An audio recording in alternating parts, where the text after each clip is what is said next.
et vous le commentez comme ça. Ça a pris une bonne partie de tout ce que je voulais vous dire, mais nous allons maintenant montrer pourquoi c'est la panique. On va commencer par Marco Rubio pris à la gorge par les journalistes. Comme vous pouvez voir ici, Marco Rubio essaye d'éteindre l'incendie qu'il a allumé. Journaliste, vous avez dit qu'on savait que l'action israélienne allait déclencher une attaque contre nos forces.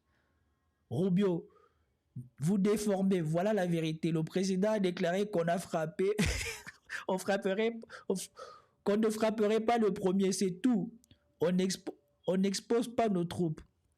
Mais si on vous dit que de ne pas frapper le premier va tuer les Américains, alors le président frappe le premier. Donc, on ne frappe pas le premier, sauf si on savait qu'Israël allait déclencher une attaque contre nous. Ah bon? Donc, vous savez qu'Israël, il s'enfonce de pire en pire. Mais ce n'est pas notre faute. Drôle de manière d'éteindre le feu, on dirait plutôt qu'il balance de l'essence. Donc, je vous mets la séquence. D'abord, attends, je vais voir si la séquence d'hier...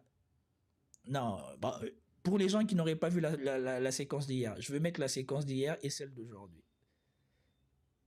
Voilà, je vous mets d'abord la séquence d'hier. I haven't got a chance. The States conducted this operation with a very clear goal in mind. I haven't got a chance to see a lot of reporting. I don't understand what the confusion is. Let me explain it to you, and I'll do it once again as clearly as possible. Perhaps you'll report it that way. The United States is conducting an operation to eliminate the threat of Iran's short-range ballistic missiles and the threat posed by their Navy, particularly to naval assets. That is what it is focused on doing right now, and it's doing quite successfully. I'll leave it to the Pentagon and the Department of War to discuss the tactics behind that and the progress that's being made. That is the clear objective of this mission. The second question that's been asked is, why now? Well, there's two reasons why now. The first is it was abundantly clear that if Iran came under attack by anyone, the United States or Israel or anyone, they were going to respond and respond against the United States. The orders had been delegated down to the field commanders. It was automatic, and in fact, it bared to be true because, in fact, within an hour of the initial attack on the leadership compound, the missile forces in the south and in the north, for that matter, had already been activated to launch. In fact, those had already been pre-positioned. The third is the assessment that was made that if we stood and waited for that attack to come first before we hit them, we would suffer much higher casualties. And so the president made the very wise decision.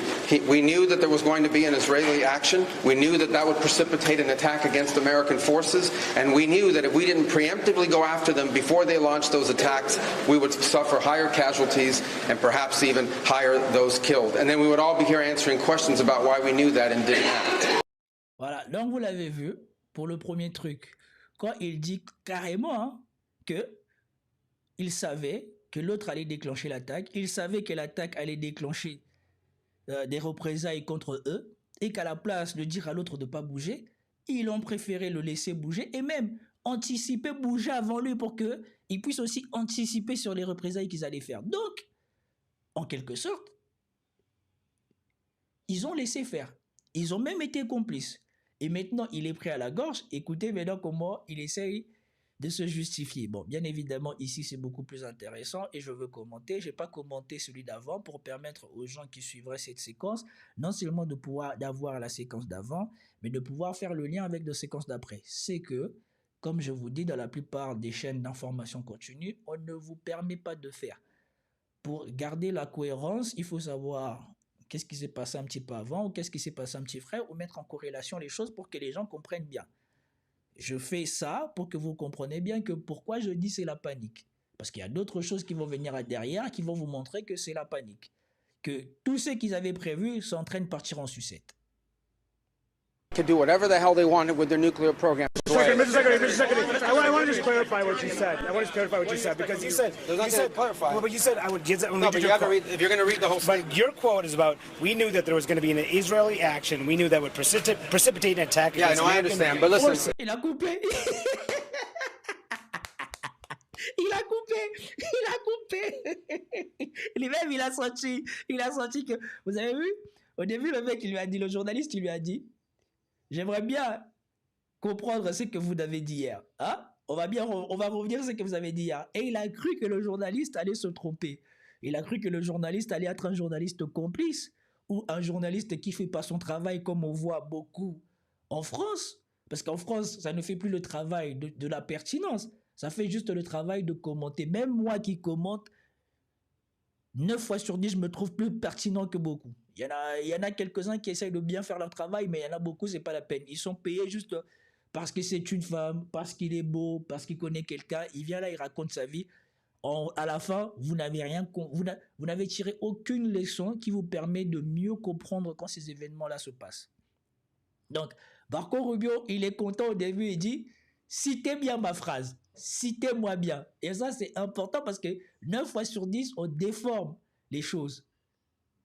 9 fois sur 10, les journalistes déforment les choses. La spécialiste dans ça, c'est justement celle qui est admise comme expert en France, Caroline Fourès. Caroline Fourès, c'est l'expert en fausses déclarations. Et même elle-même, elle déclare des fausses déclarations. Quand elle avait déclaré qu'elle avait gagné son procès à l'époque où on lui reprochait des trucs avec Tariq Ramadan, elle était passée sur On n'est pas couché. Elle avait déclaré que elle avait gagné le procès en diffamation qu'on lui avait fait, alors qu'elle savait qu'elle avait perdu. Elle a déclaré devant tout le monde qu'elle a gagné. C'était face à Émeric Caron, justement. Donc là, en France, c'est la catastrophe. Et moi, j'aime les États-Unis parce que c'est vraiment, au-delà de beaucoup de leurs défauts, c'est vraiment l'endroit où tu peux ressentir la vraie liberté, où tu peux ressentir la vraie confrontation. Il y a des mecs qui sont là, qui veulent vraiment faire leur métier, qui veulent vraiment que leur mérite ne soit pas le mérite de quelqu'un qui t'a donné la chance, comme en France, parce qu'en France, le mérite, c'est... Ton mérite vient de quelqu'un. Très peu de gens en France peuvent dire que j'ai réussi parce que j'ai travaillé plus que les autres. Certes, il faut travailler, mais les clés pour monter, les gens, ils aiment bien les avoir dans leur poche. Voilà pourquoi ils n'aiment pas Internet, ils n'aiment pas le nouveau monde. Parce que toutes les choses en France sont construites de façon à coopter les gens. De façon qu'il y ait des boss qui contrôlent l'entrée dans le secteur, qui contrôlent la hiérarchie, qui contrôlent l'évolution des gens dans le secteur. Voilà pourquoi la plupart des journalistes qui trouvent du travail souvent sont des journalistes médiocres.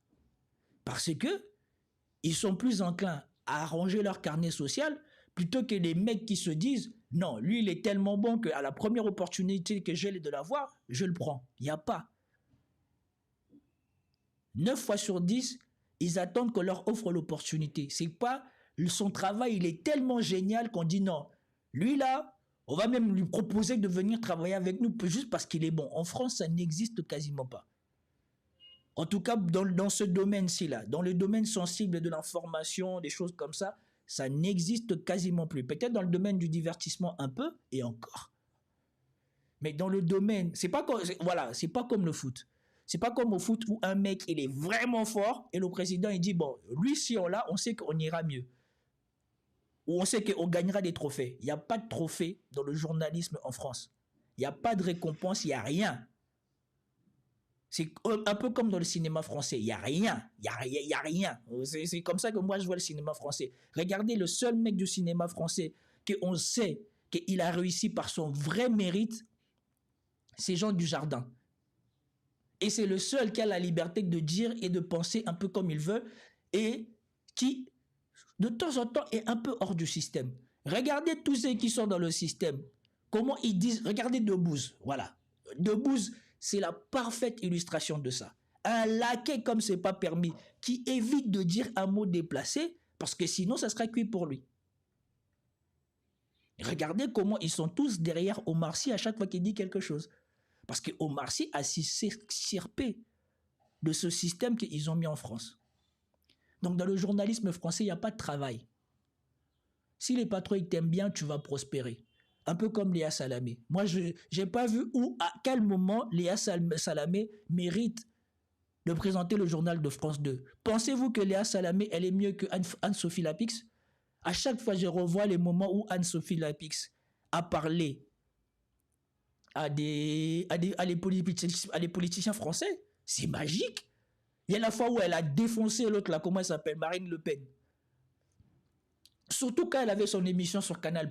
À l'époque où Canal+ faisait un peu du journalisme et n'était pas contrôlé par Bolloré. Il y a très peu de journalistes qui sont vraiment bons et à qui on offre l'opportunité. C'est même l'inverse. Plus tu deviens bon, plus tu risques de te faire virer. Regardez ce qu'ils ont fait à Marbrook.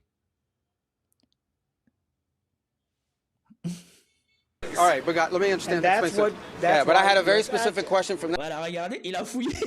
Il ne veut plus la question. Il a fouillé. Alors qu'il lui a dit, hein, dis spécifiquement, cite-moi ce que j'ai dit et que tu veux que je clarifie. Quand il a vu qu'on a commencé à lui dire la partie exacte où on comprend que ils ont fait ça parce que Netanyahou a décidé de le faire et certainement qu'il leur a promis que si on décapite l'Iran ou les autorités iraniennes, ça va tomber. Parce que c'est clairement ce qu'on peut comprendre dans ces déclarations hier. Maintenant qu'on est en train de le citer ça, dès qu'il a identifié que c'est vers là-bas où on va, il est parti. Il veut là-bas. Il a dit, il a une déclaration plus précise à déclarer là.